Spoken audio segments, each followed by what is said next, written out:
తెలంగాణ రాజకీయాలు అనగానే మనకు ముఖ్యంగా బీఆర్ఎస్ పార్టీ గుర్తుకొస్తుంది. బీఆర్ఎస్ పార్టీ అనగానే మనకి కేసీఆర్ గుర్తుకొస్తారు. దాదాపుగా 20 నెలల నుండి కేసీఆర్ ప్రజల్లోకి రావడం చాలా తగ్గిపోయింది. మరి రిటైర్మెంట్ తీసుకున్నారని కొంతమంది, లేదు కుటుంబ కలహాల వల్లనే కేసీఆర్ రావట్లేదు అని ఇంకొంతమంది, ఓటమి జరిగిన తర్వాత ప్రజల్లోకి వెళ్ళాలంటే కొంత ఇబ్బందిగా ఫీల్ అవుతున్నారని మరికొంతమంది చెప్తున్న పరిస్థితి కనబడతా ఉంది. ఎవరి ఇష్టం వచ్చినట్టు వాళ్ళు చెప్తా ఉన్నారు, కేసీఆర్ గురించి కావచ్చు, అటు బీఆర్ఎస్ పార్టీ గురించి కావచ్చు.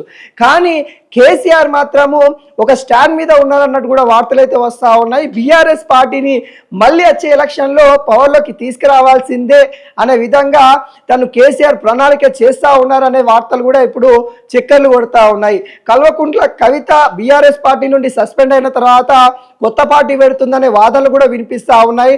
తను కూడా తన కార్యాచరణ జాగృతి సంబంధించిన లీడర్లతో సమావేశమైన తర్వాత త్వరలో మన ఏదైతే రాజకీయ కోణం ముందుకెళ్ళే విధంగా వెళ్తుందనేది కూడా తెలియజేస్తానని కూడా కల్వకుంట్ల కవిత చెప్తున్న పరిస్థితి కనబడతా ఉంది. ముఖ్యంగా Kalvakuntla Kavitha BRS party suspend కంటే ముందు చేసిన వ్యాఖ్యలు ఏవైతే ఉన్నాయో ఆ వ్యాఖ్యలు కూడా ఇప్పుడు బీఆర్ఎస్ పార్టీలో క్యాడర్ వ్యవస్థ ఏదైతే గ్రామ స్థాయి కావచ్చు, ఇటు జిల్లా స్థాయి కావచ్చు, ఆ లీడర్లు కూడా అయోమయం అవుతున్న పరిస్థితి కనబడతా ఉంది. ఇటు కల్వకుంట్ల కవితకు సపోర్ట్ చేయాలా, లేకుంటే కేసీఆర్ ఫ్యామిలీకి అంటే ఇటు కేటీఆర్ హరీష్ రావు ఉన్న బీఆర్ఎస్ పార్టీకి సపోర్ట్ చేయాలనేది కూడా ఇక్కడ కొంత గందరగోళం అయితే ఉన్న పరిస్థితి కనబడతా ఉంది. క్లియర్ కట్గా నిన్న హరీష్ రావుతోని కేటీఆర్తోని కేసీఆర్ అయితే భేటీ అయిన అంశాలు అయితే ఇప్పుడైతే ముందుకొస్తా ఉన్నాయి. ఖచ్చితంగా బీఆర్ఎస్ పార్టీ మీ ఇద్దరిదే, మరి మీరే ఖచ్చితంగా వచ్చే ఎలక్షన్స్లో పవర్లోకి తీసుకొని రావాల్సిందే అన్నట్టుగా వాళ్ళిద్దరికీ దిశానిర్దేశ కేసీఆర్ చేసినట్టు కూడా తెలుస్తూ ఉంది. కల్వకుంట్ల కవిత చేసిన వ్యాఖ్యలపైన ఇప్పుడు కూడా కేసీఆర్ ఎక్కడ కూడా స్పందించలేదు. ఆ అంశాలు కూడా మీరు పక్కన పెట్టండి. మీరు మీ లక్ష్యంతో ఏదైతే రైతులకు సంబంధించిన సమస్య ఇప్పుడు తెలంగాణలో అత్యధికంగా కనబడతా ఉంది. బీఆర్ఎస్ పాలనలో రైతుని రాజుగా చూసాము. ఇప్పుడు అలాంటి పరిణామాలు లేకుండా యూరియా సంబంధించిన సమస్యలతోని మరి రైతులు ఇబ్బంది కలుగుతా ఉంది. ఖచ్చితంగా గ్రామ స్థాయికి వెళ్లాల్సిందే, మీరిద్దరు అక్కడ పెద్ద పెద్ద సభలు పెట్టాల్సిందే, బహిరంగ సభలు ఏర్పాటు చేయాల్సిందే, రైతులకు సంబంధించిన అన్యాయాన్ని ఖండియాల్సిందే, మీరిద్దరు అన్ని నియోజకవర్గాలకి తిరగాల్సిందే అన్నట్టుగా కేసీఆర్ ఇటు హరీష్ రావుకును ఇటు కేటీఆర్కి అయితే మరి దిశానిర్దేశం అయితే చేయడం అయితే జరిగింది.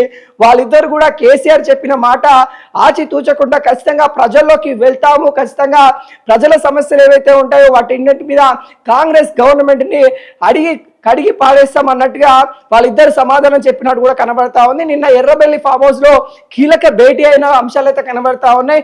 మరికొంతమంది నేతలతో కూడా ఏదైతే కేసీఆర్ గతంలో జరిగిన అవినీతి ఆరోపణలు వస్తా ఉన్నాయి, వాటిని ఏ విధంగా ఎదుర్కొందాము, ఇటు గొర్రెల స్కామ్ కావచ్చు, ఇటు కాళేశ్వరం సంబంధించింది కావచ్చు, అటు ఫోర్ ట్యాపింగ్ కావచ్చు, ఈ అన్ని అంశాలపైన కూడా నిపుణులతో ఎప్పటికప్పుడు చర్చలు జరపాల్సిందే. ఖచ్చితంగా లాయర్లతోని మీరు ఈ లీడర్లు ఏదైతే సీనియర్ లీడర్లు ఎవరైతే ఉన్నారో వాళ్ళు ఖచ్చితంగా ఒక నివేదిక తయారు చేయాల్సిందే. ఎప్పుడైనా కాంగ్రెస్ పార్టీ ఏవైతే అంశాలు తెరపైకి తీసుకొస్తాయో వాటికి సమాధానం ఇవ్వడానికి మీరు ఖచ్చితంగా సిద్ధంగా ఉండాల్సిందే అన్నట్టుగా బీఆర్ఎస్ సీనియర్ నేతలకు కూడా కేసీఆర్ దిశానిర్దేశం చేయడం అయితే జరిగింది. దాంట్లో భాగంగానే వచ్చే ఎన్నికల్లో ఖచ్చితంగా స్థానిక ఎన్నికలు కావచ్చు, లేకుంటే మరో 2 సంవత్సరాల తర్వాత వచ్చే అసెంబ్లీ ఎలక్షన్స్ కావచ్చు, బీఆర్ఎస్ పార్టీని గెలిపించే దిశగా వెళ్లాల్సిందే, మళ్ళీ అధికారమే మనమే రావాల్సిందే అనే విధంగా కేసీఆర్ దిశానిర్దేశం చేయడం అయితే జరిగింది. దీంట్లో భాగంగానే కీలక నేతలు కూడా ఎర్రబెల్లి ఫామ్ హౌస్కి వెళ్ళి కేసీఆర్ని కలవడం అయితే జరిగింది. కల్వకుంట్ల కవిత చేస్తున్న ప్రణాళిక ఏవైతే ఉన్నాయో వాటన్నిటికి కూడా ధీటుగా బీఆర్ఎస్ పార్టీ ఇటు కాంగ్రెస్ పార్టీకి అటు బీజేపీ పార్టీని అన్ని పార్టీలను ఛేదిస్తూ వాళ్ళకి ఒక మెట్టు ముందే ఉండే విధంగా ప్రజలకి అందుబాటులో ఉండే విధంగా ముందుకెళ్ళాలి అన్నట్టుగా కేసీఆర్ చెప్పినట్టు కూడా తెలుస్తా ఉంది. దానిలో భాగంగానే అక్కడ లీడర్లు ఎవరైతే గ్రామ స్థాయికి కూడా వెళ్లాల్సిందే అన్న ఆదేశాలు అయితే అందినట్టుగా కనబడతా ఉన్నాయి. మరి బీఆర్ఎస్ పార్టీ పుంజుకుంటుందా, లేకుంటే కేసీఆర్ బయటికి రాకపోవడం వల్ల ఆ విధంగానే కుంగిపోతుందనే కూడా ఇక్కడ ఒక గందరగోళ పరిస్థితి అయితే కనబడతా ఉంది. మరి బీఆర్ఎస్ పార్టీ ఇప్పటికే క్యాడర్లో కొంత కన్ఫ్యూజన్ అయితే ఉన్న పరిస్థితి కనబడతా ఉంది.